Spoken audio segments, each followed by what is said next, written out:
పసుపు వేసుకోవాలి, అల్లం వెల్లిగడ్డ వేసుకోవాలి, నెక్స్ట్ ఉప్పు వేసుకోవాలండి. నెక్స్ట్ వేసుకున్న తర్వాత మనం కడుక్కున్న చికెన్ వేసుకోవాలి. ఓకేనా ఫ్రెండ్స్? కడుక్కున్న చికెన్ మనం వేసుకోవాలి. ఇక్కడ ట్యాప్ దగ్గర నీళ్ళు ఇప్పుదాము, చికెన్ ఫ్రెష్ కడుగుదాము.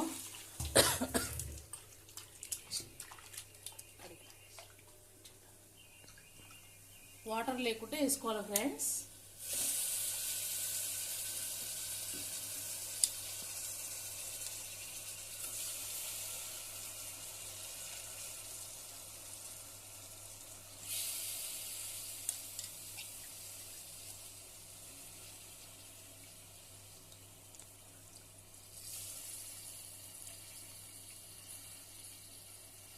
ఓకే ఫ్రెండ్స్, మనం వేసిన తర్వాత కలుపుకోవాలి.